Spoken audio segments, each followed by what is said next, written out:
get started.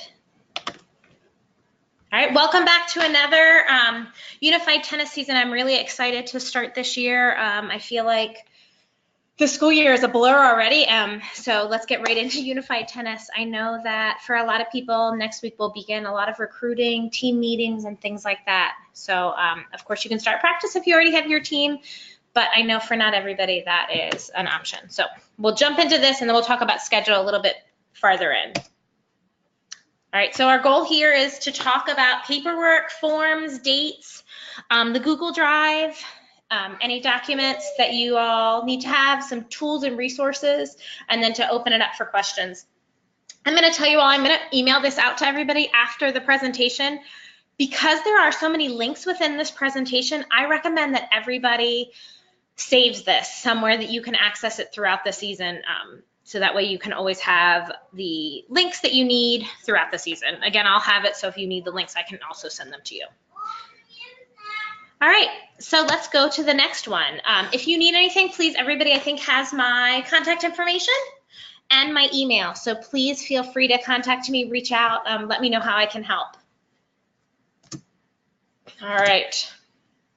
All right, so I don't know if everybody knows, this is the 10th anniversary of the Sports Equality Act, which is kind of the foundation of unified sports. And we have 800 student athletes for 17 school systems. That's kind of cool to see how many student athletes are participating. So state tournament is on November 7th at Loyola University, and this will be held the same way that it was held last year, that qualifying tennis partners will move on to states. More information will be shared about that later on in the season. All right, so here is our timeline. Obviously, schools could start practices for sports on August 8th. Unified really didn't and probably won't ever go to that model. We start practice when school starts because I think it's easier for our student athletes. The week of September 21st through 17th through the 21st would be the player assessment. We are asking again that you talk to your tennis coach, any tennis resources you have within the building to help do those ratings. Special Olympics applications for participation and the affirmation of eligibility.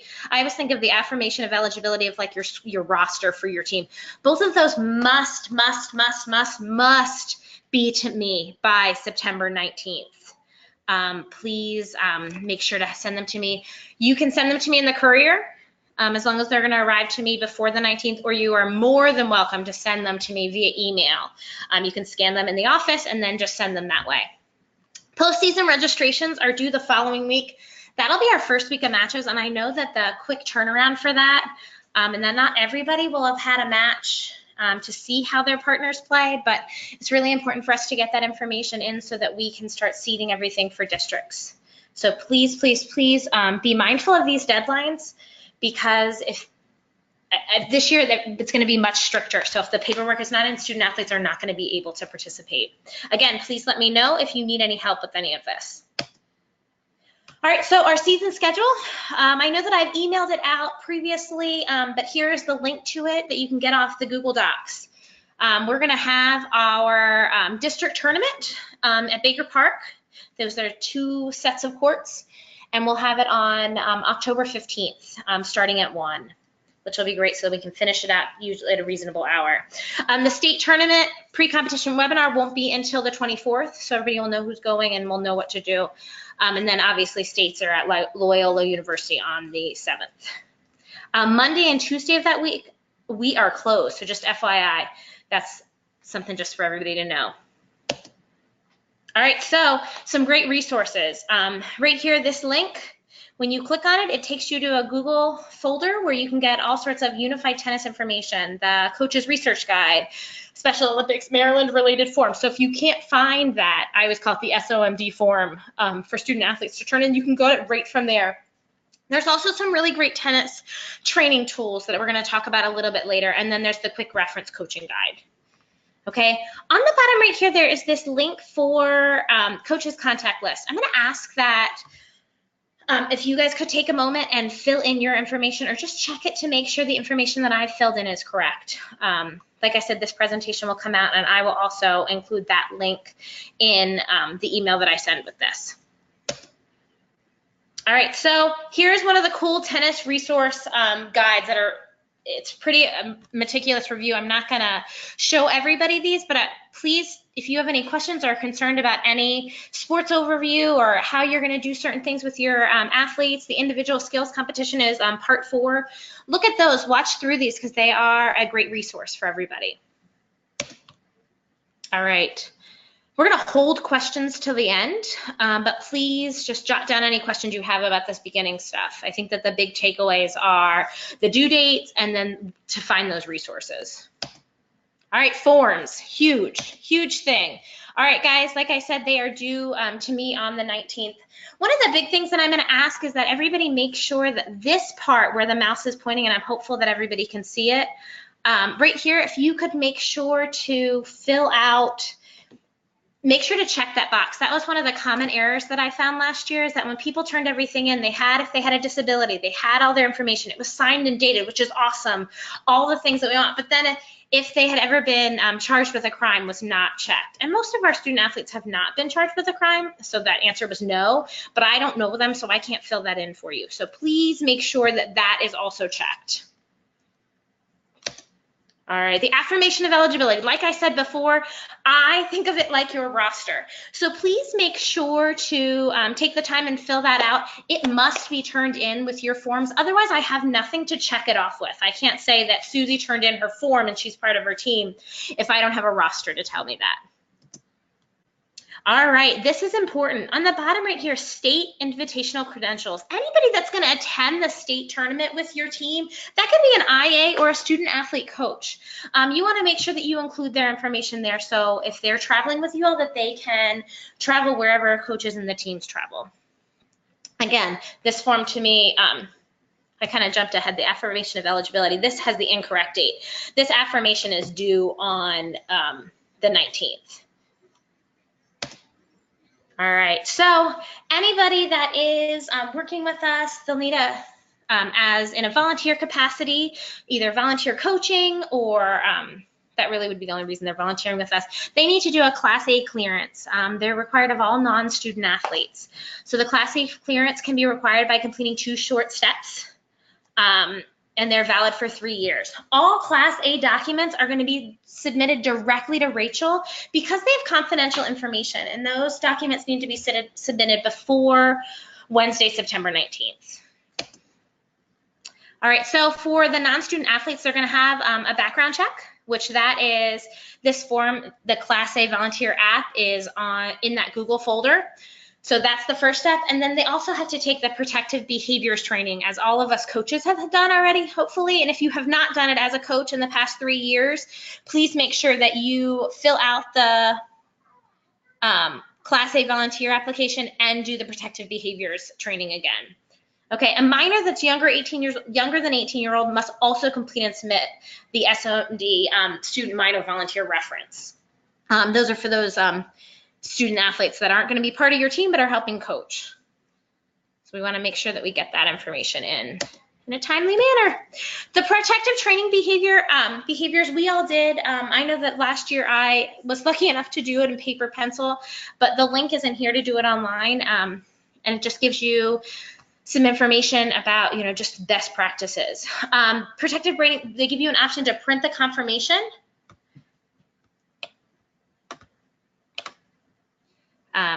And you can do that to make sure that Rachel gets a good copy that you did complete that training.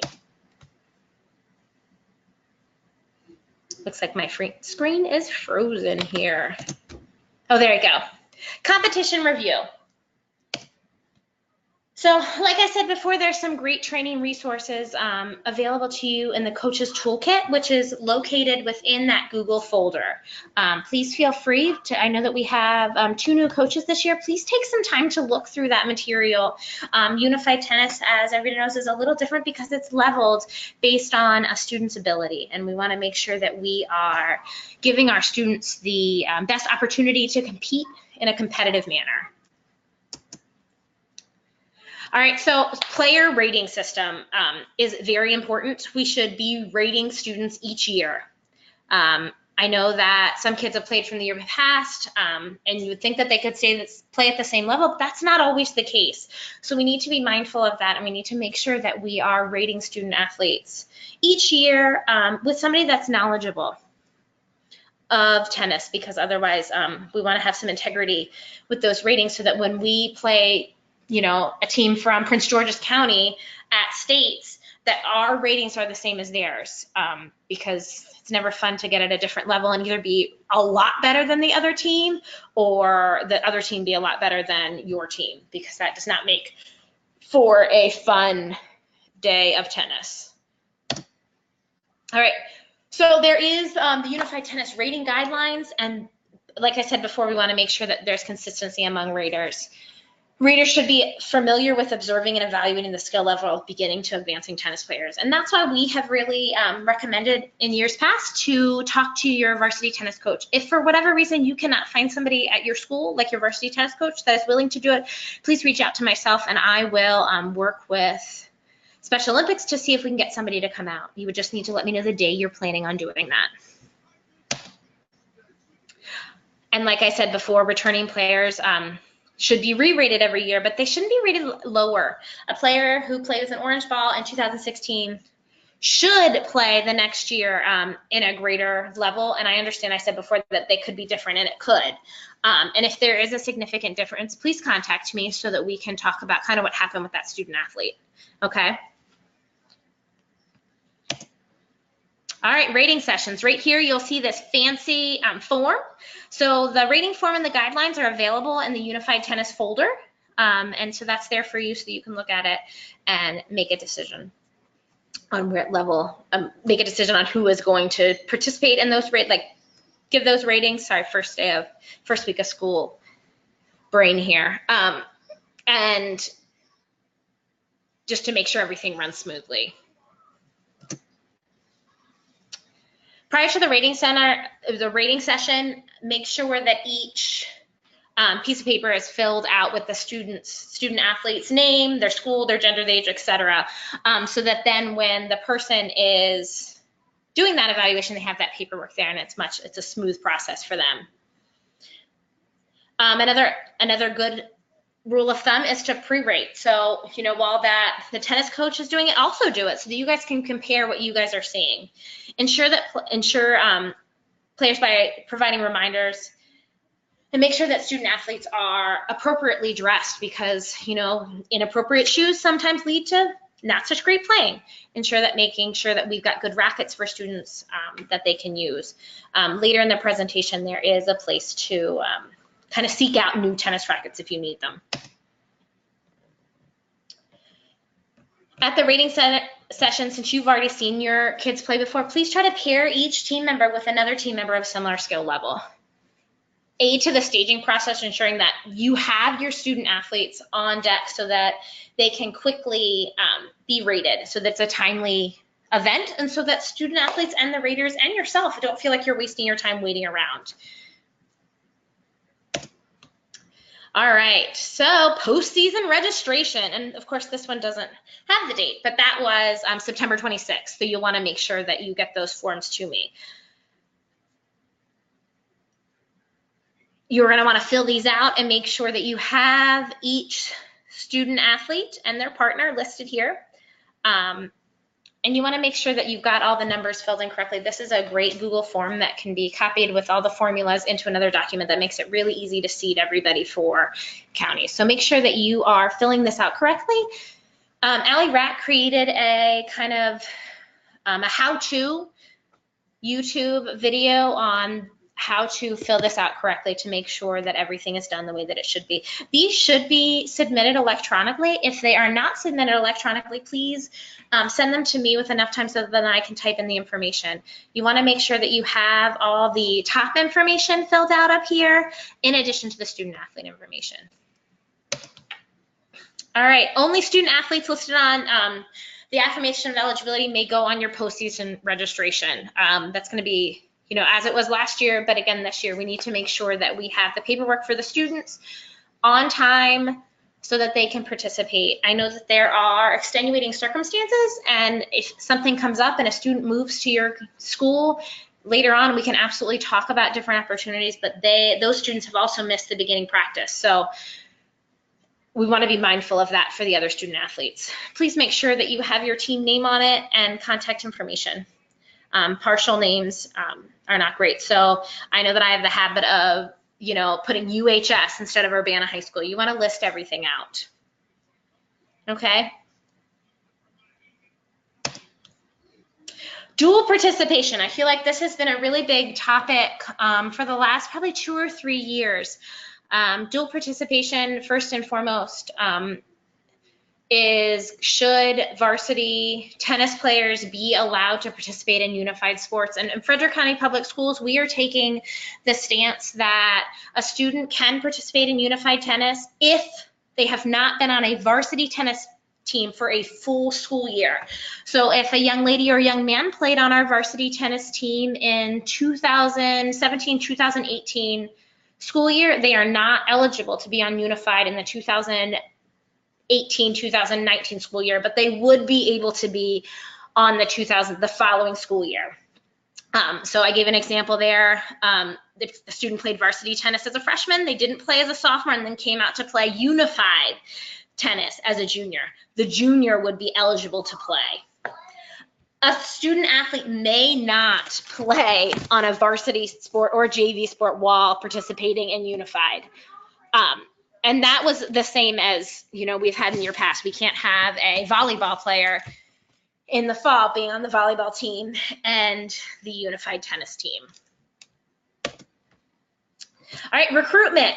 You guys should have received your recruitment posters last June. I sent those all to the ADs. If you didn't get them for whatever reason, let's chat. Please make sure to have a meeting next week with your future players and get that ball rolling. Like I said before, all of our resources are going to be available right here in the Unified Tennis folder. And I'm going to really need everybody to fill out this contact list. And the great thing about that is it will be a central location for everybody to find information for coaches when they're having their matches throughout the year. All right, inventory. I know that I got a couple of calls this summer from ADs looking to buy some new tennis balls. That is awesome. If any of your ADs have any questions about which balls to order, please make sure to have them contact me. One thing just to remember is that those old foam red balls are no longer able to be used during competition.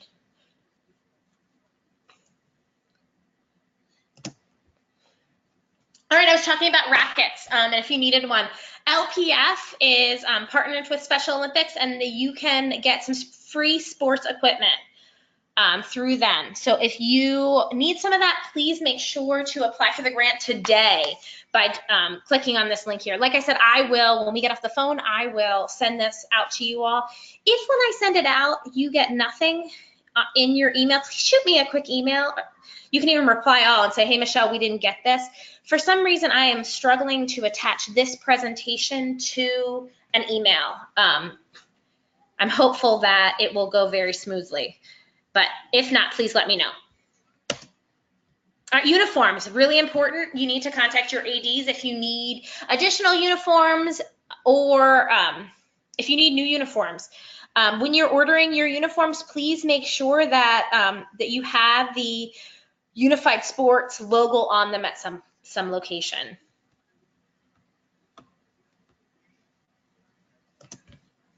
All right, Fall Sports Festival. Please remember to let your student athletes know that they are able to participate in this opportunity. Sorry, that's my cell phone going off. But reach out to Melissa Kelly by Friday, September 28th at 5. That's when you have to be registered. But reach out to her if you have any questions for some student athletes. I know that Greta Harrison in the past has sent some student athletes have gone up there and had a really good time. All right, again, my contact if you guys need anything. And then I'm going to ask Allie to unmute people and if anybody has a question.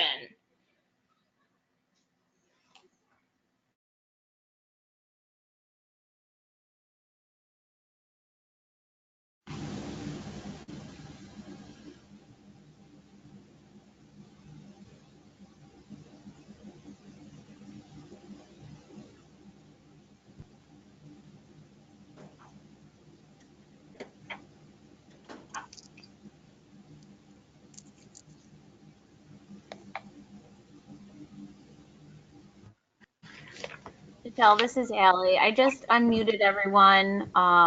There are a few people who are self-muted. So if while I was clicking everybody, they might have been trying to speak, you can go ahead and try now.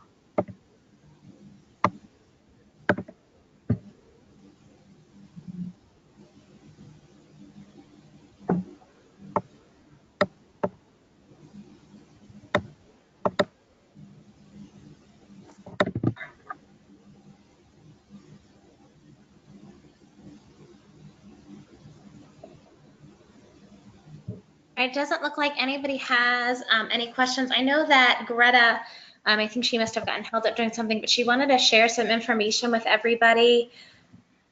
I'm hopeful that, can you guys hear me? Yes. Okay, great. She wanted to share some information regarding basketball, starting basketball, unified basketball clubs within your schools. I don't know if she is on, but I don't know that she can hear anything.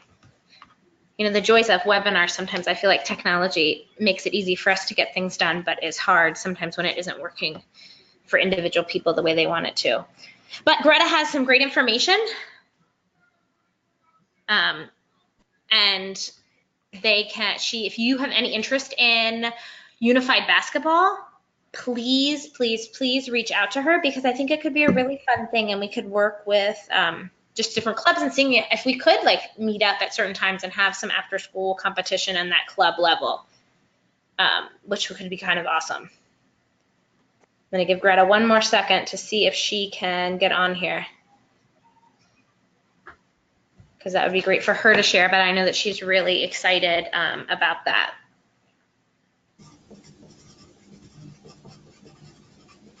Greta Harrison. All right, so I'm going to take it nobody else has any questions, and Greta is unable to connect with us, so she will send out information to anybody that is interested in it.